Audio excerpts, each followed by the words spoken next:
So, కంప్లీట్‌గా మేమంతా గూడా ఒక సీఆర్ఎం మెయింటైన్ చేస్తున్నాము. అట్లనే కస్టమర్ సపోర్ట్ నెంబర్ కంప్లీట్ ప్రతి కాల్ గూడా రికార్డ్ అవుతుంది. సో, ఎవరైనా కస్టమర్ ఫోన్ చేస్తే గనక ఆ సీఆర్ఎంలో అప్డేట్ వచ్చేస్తుంది. సో, మనిషిని అరేంజ్ చేసి పంపిస్తున్నామనమాట. అయితే 2017లోనే నేనొక అంటే ఎలివేటర్ సర్వీస్ అని చెప్పి ట్రేడ్‌మార్క్ రిజిస్టర్ చేపిచ్చా. రిజిస్టర్డ్ ట్రేడ్‌మార్క్ గూడా అయిపోయిందది. ఎలివేటర్ సర్వీస్ డాట్ ఇన్ అని. అయితే కాకపోతే ఫస్ట్ టెక్నీషియన్స్ అంతమంది అవైలబిలిటీ ఉండే అంటే మీరు ఆలోచించి చూడండి. ఇప్పుడు మీరన్నది ఏసీ అన్నారు. కొన్ని వేల మంది ఏసీ టెక్నీషియన్‌లు ఉన్నారు. ఇట్లో గూడా ఒక ఇన్‌స్టిట్యూట్ అయితే ఎక్కడ లేదు గానీ, కానీ లిఫ్ట్‌లో ఉన్న వాళ్ళు గూడా చేస్తున్నారు. కాకపోతే డిమాండ్ ఎక్కువుంది. మనుషులు తక్కువున్నారు. సో, ఇప్పుడు ఒక కంప్లెయింట్ అంటే ఇన్ని రోజులు గూడా ఉట్టి మా లిఫ్ట్స్ మేము చేస్తున్నాం. అన్ని లిఫ్ట్స్ నేను చేస్తా అని చెప్పాననుకోండి, కొన్ని వేల ఎంక్వైరీలొస్తాయి. కాకపోతే అందరిని సాటిస్ఫై చేయగలగాలి గదా! ఓకే. సో, మనుషులందరూ రెడీ అయిన తర్వాత అట్లాంటి యాప్ ఏదైనా రిలీజ్ చేస్తాం. ప్రెజెంట్ అయితే గనక కస్టమర్ సపోర్ట్ నెంబర్ ఉంది. దానికి ఫోన్ చేస్తే మనం నోట్ చేసుకొని మనిషిని అరేంజ్ చేసి పంపిస్తున్నాం. కొన్ని సందర్భాల్లో ఏమవుతుంది, మన దగ్గరున్న మనుషులు సరిపోక మనం మళ్ళీ వేరే కంపెనీ వాళ్ళని అడిగి వాళ్ళ మనిషిని తీసుకొని అట్లా నాకు సపోర్ట్ చేస్తుంటారు. చాలామంది లిఫ్ట్ కంపెనీస్ గూడా అందరం ఒకటి అనేది వాళ్ళు గూడా అర్థం చేసుకొని so, they are also helping me out అనమాట. మా దగ్గర రెగ్యులర్‌గా మెటీరియల్ కొనేవాళ్ళు కొంచెం మంచి కంపెనీలున్నాయి. ఓకే. ఒక 20 మెంబర్స్ టీమ్‌ని మెయింటైన్ చేసేవాళ్ళు ఎవరైతే ఉన్నారో వాళ్ళందరూ గూడా సపోర్ట్ చేస్తున్నారు. వాళ్ళకి గూడా నేను సపోర్ట్ చేస్తున్నాను. ఓకే. ఓకే. రైట్.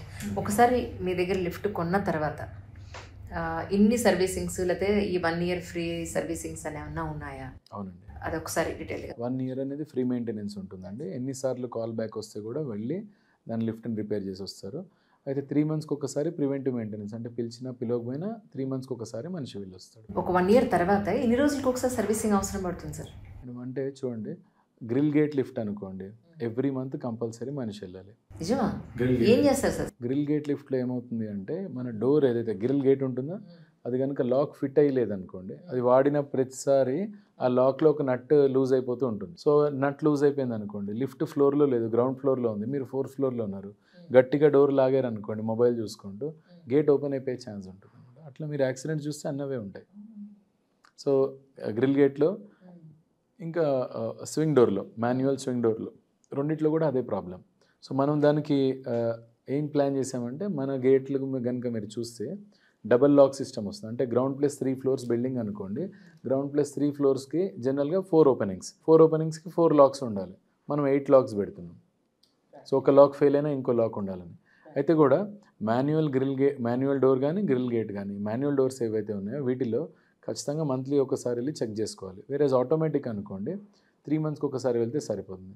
మన దానిలో ఇన్‌బిల్ట్ ఆటో లూబ్రికేషన్ సిస్టమ్ అని వాడుతున్నాం. అంటే లిఫ్ట్ మూవ్ అయిన ప్రతిసారి కూడా ఆటోమేటిక్‌గా లిఫ్ట్ మూవ్ అయ్యే రైల్స్ అంటే ట్రైన్‌కి ఎట్లా అయితే రైలు పట్టాలు ఉంటాయో లిఫ్ట్‌కి కూడా గైడ్ రైల్స్ ఉన్నాయి. ఆ గైడ్ రైల్స్‌కి ఆటోమేటిక్‌గా ఆయిల్ గ్రీజ్ అయిపోతుందన్నమాట. సో, అది రీఫిల్ చేసుకోవడానికి 3 మంత్స్‌కి ఒకసారి వెళ్తే సరిపోతుంది. ఓకే. ఓకే. యాక్చువల్‌గా మీ దగ్గర ఎవరైతే ఎలివేటర్స్ కొనాలి అని అనుకుంటారో అలాంటి కస్టమర్స్‌కి మీరేం చెప్పదలుచుకున్నారు? నా దగ్గరే కొనాలి అనేది ఏదైతే ఉందో మీరు ఎవరికైనా ఆర్డర్ ఇచ్చేటప్పుడు ఏమేమి చెక్ చేసుకోవాలో నేను చెప్తాను. యాహ్! ప్లీజ్. మీరు ఎట్లయితే ఒక కార్‌ని టెస్ట్ రైడ్ చేస్తారో అట్లా లిఫ్ట్‌ని కూడా ఒకసారి ఎక్కి చూడండి. ఓకే. సెకండ్ సర్వీస్ ఎట్లా ఇవ్వగలుగుతారు? మీ దగ్గర ఎంతమంది మనుషులు పనిచేస్తున్నారు అనేది కనుక్కోండి. థర్డ్ మీరు డబ్బులు ఇచ్చేటప్పుడు మెటీరియల్ ఇవ్వగలుగుతారా లేదా అనేది క్రాస్ చెక్ చేసుకోండి. నెక్స్ట్ థర్డ్ ఏదైనా కస్టమైజేషన్ కావాలి, లగ్జరీగా లిఫ్ట్ ఉండాలన్నప్పుడు ఆ ఆప్షన్స్ ఉన్నాయా లేదా అనేది చెక్ చేసుకోండి. సో, దాని ప్రకారం ఎవరు నచ్చితే ఒక ఆర్డర్ ఇచ్చేటప్పుడు మా దగ్గరికి రాకముందే 10 మందితో మాట్లాడి, మాతో కూడా మాట్లాడి నచ్చితే మాకు ఆర్డర్ ఇవ్వండి. ఎస్పెషల్లీ మీ దగ్గర ఈ కంపెనీలో స్టార్టింగ్ ఇది ఈ ప్రైస్ నుంచి మా దగ్గర స్టార్ట్ అవుతుందని ఏమన్నా ఉందండి? 5 lakh రూపీస్ అంటే 4 lakhsకి కూడా గ్రిల్ గేట్ లిఫ్ట్ వస్తుంది మేడం. మనం అది రికమెండ్ చేయం. ఎవరికైనా అసలు బడ్జెట్ లేనప్పుడు ఏంటంటే ఆ గ్రిల్ గేట్ లిఫ్టే కావాలి అని అడుగుతారు. అప్పుడు మనం ఆ 4 lakhs నుంచి స్టార్టింగ్. కాకపోతే జనరల్‌గా చూస్తే గనుక మనమే తయారు చేస్తున్నాం కదా! మన దగ్గర అందరికన్నా తక్కువకి దొరకాలి కదా! అనే ఉద్దేశంతో చాలామంది అప్రోచ్ అవ్వడం జరుగుతుంది. కానీ మనం తయారు చేస్తున్నంత మాత్రాన అంటే ఉట్టి మెటీరియల్ ఇవ్వాలంటే నేను చాలా తక్కువ ప్రైస్‌కి ఇవ్వగలను. అంటే మనం ఇప్పుడు మంత్లీ అబౌట్ 150-200 లిఫ్ట్స్ మనం డైరెక్ట్ ఇన్‌స్టాల్ చేస్తున్నాం. సో, ఈ నెంబర్ కాల్స్ నాకు ఎంక్వైరీస్ ఏవైతే వస్తుంటాయో థౌసండ్స్ ఆఫ్ ఎంక్వైరీస్ వస్తుంటాయి. ప్రతిదీ నేనే చేద్దాం అనుకుంటే సర్వీస్ ఇవ్వలేము. సో, బేసిక్‌గా అంటే ఎన్ని చేయగలుగుతామో ఆ టీమ్ ఎంత సైజ్ పెరుగుతుందో ఆర్ ఎల్స్ ఆ ఏరియాలో ఎగ్జాంపుల్ తిరుపతిలో ఇక్కడి నుంచి మనిషిని పంపియట్లేదు. తిరుపతిలో నేను మనుషుల్ని సెటప్ చేసుకున్నాను. సో మంచి బాగా లిఫ్ట్స్ ఇన్స్టాల్ చేస్తున్నాం. మొన్ననే పిఎంజే తిరుపతిలో కూడా లిఫ్ట్ కంప్లీట్ అయింది. అట్లనే పక్కన ఇంకో లిఫ్ట్ ఒకటి కంప్లీట్ అయింది. సో అంటే ఎక్కడైతే టీం దొరుకుతుందో అక్కడ ఎక్కువ ఆర్డర్స్ తీసుకోవడానికి ప్రాబ్లం లేదు. ఆర్ నేను ఇందాక మీతో స్టార్టింగ్లో మాట్లాడినట్టు ఏ ఏరియాకి ఆ ఏరియా నా ఆఫీస్ వచ్చిందంటే కంపెనీది కనుక ఒక చిన్న ఆఫీస్ వచ్చింది, అక్కడ మనుషులు ఉన్నారంటే అక్కడ అన్ని లిఫ్ట్స్ ఆర్డర్స్ తీసుకోవచ్చు. కాకపోతే మరి వేరే వాళ్ళు ఎక్కడైతే నాకు సపోర్ట్ చేస్తున్నారో అక్కడ మాత్రం మనం లిఫ్ట్స్ ఇన్స్టాల్ చేస్తున్నాం. అయితే ఏ సపోర్ట్ లేదు, రేటు మాత్రమే, రేటు గురించి మీ దగ్గరికి వచ్చాను ఎవరైనా అంటే వాళ్ళు ఎవరికన్నా లిఫ్ట్ ఆర్డర్ ఇచ్చినా లిఫ్ట్ ఇన్స్టాలేషన్ వేరే వాళ్ళు చేసి పెడతారు. కంప్లీట్ మెటీరియల్ నేను చాలా తక్కువ ప్రైస్కి ఇవ్వగలుగుతాను. ఈ మెటీరియల్ వరకు అయితే తక్కువ ప్రైస్కి ఇవ్వగలుగుతా, కానీ సర్వీస్ ప్రొవైడ్ చేయాలి. లిఫ్ట్ని అంటే ఒక ఇంట్లో లిఫ్ట్ అంటే ఆ ఇంటితో మా కంపెనీకి మ్యారేజ్ అయిపోయినట్టు. సో లైఫ్ లాంగ్ దాన్ని మెయింటైన్ చేయాలి. అట్లాంటి అప్పుడు అతి తక్కువ ప్రైస్లో మనం చేయలేమన్నమాట, మనం తయారు చేస్తున్నప్పటికీ. ఎందుకంటే బెస్ట్ ఎగ్జాంపుల్, ఒక ఇంజనీర్కి మినిమం శాలరీ ఎంత ఇవ్వాలి అయితే అంత ఇవ్వాల్సి వస్తుంది. నేను ఇప్పటిదాకా చెప్పాను, సర్వీస్ టీమ్ని పెట్టాను, ఇంజనీర్లను పెట్టాను, వాళ్ళపైన సూపర్వైజర్లను పెట్టాను. అంటే జనరల్లీ అంటే నేను కూడా ఒక 6-7 ఇయర్స్ బ్యాక్ నేను ఇండివిజువల్గానే పనిచేశాను. అంటే నాకు ఆర్డర్ ఇచ్చిన వాళ్ళకి నేనే ఆన్సర్ చేసుకొని నేనే మనిషిని పెట్టుకొని చేయించేవాడిని. కానీ ఈరోజు మనం ఇంతమందిని సూపర్వైజింగ్కి పెట్టుకొని ఓకే, ఎందుకంటే నేను ఒక్కడినైతే నెలకి 3 లిఫ్ట్లు 4 లిఫ్ట్ల కన్నా ఎక్కువ చేయలేను కదా, మనుషులు కావాలి. వాళ్ళందరినీ పెట్టి వాళ్ళపైన ఇంకొక సూపర్వైజర్ని, వాళ్ళపైన క్వాలిటీ వాళ్ళని, ఇంతమందిని పెట్టి మనం చేపిస్తున్నప్పుడు ఏంటంటే ఈ మ్యాన్ పవర్కి కూడా ఖర్చు అవుతుంది. ఇంచుమించు ఒక లిఫ్ట్కి ₹1,00,000 మ్యాన్ పవర్కి ఖర్చు అయిపోతుంది. రెస్ట్ ఏదైతే ఉందో దానిలో ఒక 10% మార్జిన్ పెట్టుకొని చేయాల్సి వస్తుంది. ఎందుకంటే మనం వారంటీ ఇవ్వాలి. ఏదైనా ఒక మిషన్ పోయింది అంటే ₹1,00,000 అక్కడే పోయినట్టు. అదే ఇంపోర్టెడ్ మిషన్ పోయిందంటే 3 lakhs పోయినట్టు. మన దగ్గర వారంటీ అనేది కూడా 1 yearవి కొన్ని మోడల్స్ ఉన్నాయి, 2 years ఉన్నాయి, 3 years ఉన్నాయి, కొన్ని మోడల్స్ పైన 5 years ఇస్తున్నాము. సో అంటే ఆ వారంటీ పీరియడ్లో ఏ పార్ట్ పోయినా కంప్లీట్ లాస్ అయినట్టు. సో మనం ఏ బేసిస్తో వారంటీ ఇస్తున్నాము అంటే ఏ లిఫ్ట్కి అయితే మనం పాత లిఫ్ట్లు ఉన్నాయో ఆ పార్ట్స్ వాడినవి, R&D అయిందో, ఇంజనీర్లు ఇది ఎట్టి పరిస్థితిలో పాడవదని చెప్తున్నారు. సో అట్లాంటి వాటిపైన మనం ఎక్కువ వారంటీ ఇస్తున్నాం. రీసెర్చ్ జరిగిన తర్వాత మీరు అష్యూరెన్స్ ఇస్తున్నారు. మేము ఎవరితో అయితే కంపీట్ చేస్తున్నామో కంపెనీస్ కొన్ని 150 years నుంచి ఉన్నాయి, కొన్ని 200 years నుంచి ఉన్నాయి, మినిమం 50 years నుంచి ఉన్నాయి. మీరు 7 మల్టీనేషనల్స్ కూడా ఎప్పటి నుంచో ఉన్నవి. సో వాళ్ళతో ఈక్వల్గా మనం కంపీట్ చేయాలంటే వాళ్ళ ప్రైజెస్ కన్నా మనం ఆల్మోస్ట్ 30% తక్కువ ప్రైస్కి ఇస్తున్నాం. అలా అని లోకల్ మార్కెట్ ప్రైస్తో చూస్తే కనుక 20% ఎక్కువ ఉంది. సో అన్నిటికన్నా తక్కువ ప్రైస్కి రావాలి అని నా దగ్గరికి వస్తే కనుక మెటీరియల్ వరకు ఇవ్వగలుగుతాం, కానీ లిఫ్ట్ మన బ్రాండ్ పేరుతో లిఫ్ట్ అనేది ఇన్స్టాల్ చేయలేము అనమాట. అండర్స్టాండ్. యాక్చువల్లీ ఇప్పుడు ఇంపోర్టెడ్ లిఫ్ట్స్కి మన లిఫ్ట్కి అంటే టెక్నికల్గా ఏమైనా డిఫరెన్స్ ఉందా సార్? యాక్చువల్లీ అంటే టెక్నికల్, ఇది వేరే టెక్నాలజీ, అది వేరే టెక్నాలజీ. బేసిక్గా మనం హైడ్రాలిక్ మాత్రం ఇంపోర్ట్ చేస్తున్నాము. హైడ్రాలిక్లో ఏంటంటే ఇంటి బయట మెషినరీ అంతా వస్తుంది, ఇంటి లోపల లిఫ్ట్ ఉంటుంది. వేరేజ్ మేడ్ ఇన్ ఇండియా వాటిలో ఏంటంటే భారత్ ఎలివేటర్స్లో మెషిన్ అనేది మేడ పైన ఉంటుంది. ఎయిదర్ గేర్లెస్ మిషన్ కానీ గేర్డ్ మిషన్ కానీ మేడ పైన ఉంటుంది. సో ఈ ఇండియన్ లిఫ్ట్స్లో ఏంటి అంటే రఫ్ అండ్ టఫ్ వాడినా నడుస్తుంది. ఇంపోర్టెడ్ లిఫ్ట్ ఎట్లా అంటే 1 hourకి 20 times మ్యాక్సిమం. సో అది ఎక్కువ రఫ్ అండ్ టఫ్ వాడితే అది పనిచేయదు. కానీ అది మనం ఎక్కడైతే అది రికమెండ్ చేయాలో అది రికమెండ్ చేస్తాం, ఎక్కడైతే మన రెగ్యులర్ లిఫ్ట్ రికమెండ్ చేయాలో రికమెండ్ చేస్తాం అనమాట, డిపెండింగ్ ఆన్ యూసేజ్. రైట్.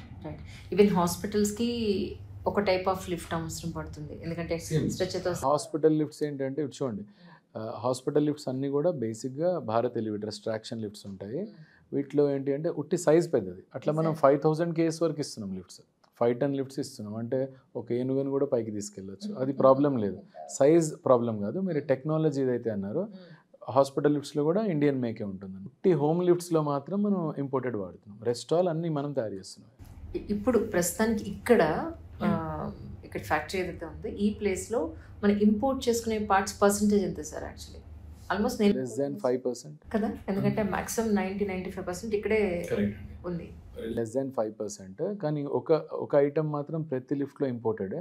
అదేంటి అంటే ఆ గైడ్ రైల్స్ అన్నాను కదండి, ఆ గైడ్ రైల్స్ అనేవి ప్రతి లిఫ్ట్లో, అది అటు ట్రాక్షన్ లిఫ్ట్ కానివ్వండి, హైడ్రాలిక్ లిఫ్ట్ కానివ్వండి, గైడ్ రైల్స్ ఇంపోర్టెడ్.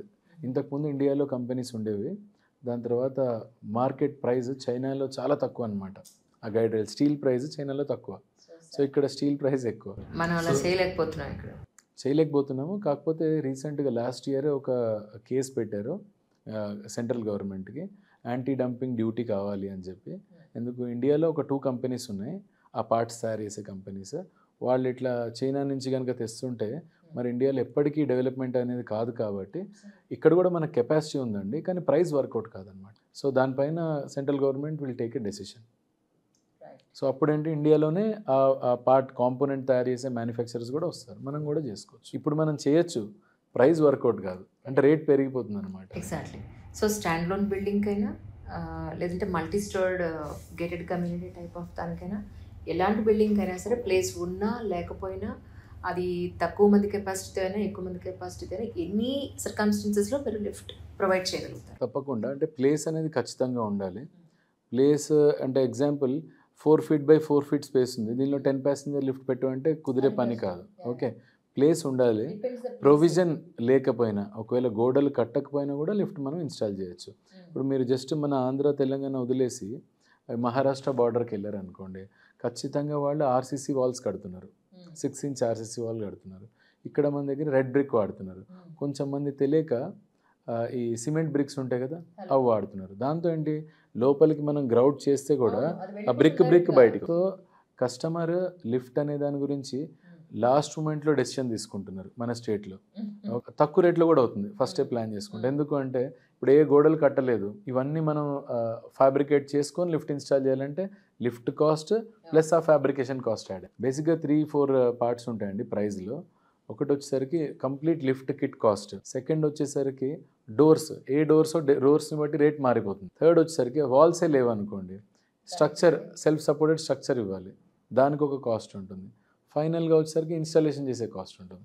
ఇవన్నీ కలిపితే లిఫ్ట్ కాస్ట్ అవుతుంది అనమాట. ఇప్పుడు బిల్డింగ్ అంతా రెడీ అయిన తర్వాత లేదా ఓల్డ్ బిల్డింగ్కో మీరు లిఫ్ట్ పెడుతున్నారు అనుకుందాం మనం, అక్కడ ప్రొవిజన్ ఉంది, మీరు లిఫ్ట్ పెడుతున్నారు అనుకుందాం, కానీ దానికి కూడా మళ్ళీ ప్లాస్టరింగ్ మళ్ళీ కన్స్ట్రక్షన్ ఇదంతా కూడా అవుతుంది కదా, అది మీరే చేయిస్తున్నారు లేకపోతే మళ్ళీ అది సపరేట్గా మనం మాట్లాడుకోవాల్సిన అవసరం ఉందా? మేడం సివిల్ వర్క్ ఏదన్నా ఉంటే కస్టమర్ని చూసుకోమని చెప్తాం. ఎందుకు అంటే ఇప్పుడు సివిల్ వర్క్ చేయించేప్పుడు అంటే ఇల్లు కట్టే వాళ్ళకి ఐడియా ఉంటుంది లేబర్ ఎంత ఇబ్బంది పడతారు ఏంటంటే. ఆల్రెడీ లిఫ్ట్ ఇన్స్టాలేషనే ప్రాసెస్ చాలా హెక్టిక్ ప్రాసెస్ అనమాట. అంటే మల్టిపుల్ పీపుల్ అందరు కూడా అంత ఫుల్లీ ప్రొఫెషనల్ స్కిల్డ్ లేబర్ ఉండరు.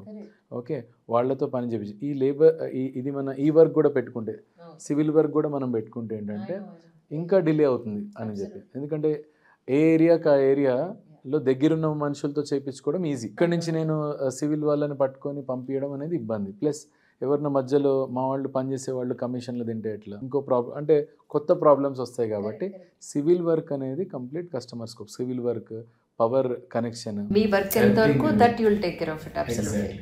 కాకపోతే కస్టమర్ ఎవరైనా సరే అట్లా సివిల్ వర్క్ చేపిమని అడిగితే సూపర్విజన్ అంతా మన సైట్ ఇంజనీర్ చేపిస్తారు. మనీ ట్రాన్సాక్షన్ ఏదైతే ఉందో డైరెక్ట్గా కస్టమరే బయట వాళ్ళకి ఎవరినైతే అసైన్ చేసుకొని చేపిస్తున్నామో వాళ్ళకి ఇస్తారు, మన కంపెనీకి ఇవ్వరు. అది రైట్. నేను ఎందుకు అడిగానంటే సార్, యాక్చువల్లీ ఎవరైతే సివిల్ వర్క్ చేస్తారో, ఎవరైతే లిఫ్ట్ అక్కడ పెడుతూ ఉన్నారో వాళ్ళకి వీళ్ళకి కొంత ఏమంటారు ఇంటరాక్షన్ ఉండాలి ఖచ్చితంగా. అదర్వైజ్ వీళ్ళు చేసిన మిస్టేక్ వీళ్ళకి ఇబ్బంది, వీళ్ళు చేసేది వీళ్ళకి ఇబ్బంది అయిపోతుంది కదా. బ్లేమ్ గేమ్ ఉంటుంది, వీళ్ళు తప్పు కట్టారు వీళ్ళు. సో కంప్లీట్ రెస్పాన్సిబిలిటీ మనం తీసుకుంటాము, కానీ మనీ ట్రాన్సాక్షన్ ఏదైతుందో కస్టమర్ స్కోప్లోనే డైరెక్ట్ కస్టమరే వేరే వాళ్ళకి అప్పచెప్తారు. ఇంకొకటి ఏంటి ఆప్షన్ అంటే ఈ సివిల్ వర్క్ అవాయిడ్ చేసి అంటే 10 to 15 years లైఫ్ లిఫ్ట్కి ఏదైతే ఉంటుందో సివిల్ స్ట్రక్చర్ లేకుండా సెల్ఫ్ సపోర్టెడ్ ఐరన్ ఫ్యాబ్రికేటెడ్ స్ట్రక్చర్తోనే మనం లిఫ్ట్స్ ఇస్తున్నాం. సో కంప్లీట్ అది మన ఫ్యాక్టరీలోనే తయారైపోతుంది. నట్ బోల్ట్స్ అవుటర్ స్ట్రక్చర్ కూడా మనం తయారు చేసి పెట్టేస్తాం అనమాట. సో అప్పుడు వర్క్ తొందరగా అవుతుంది.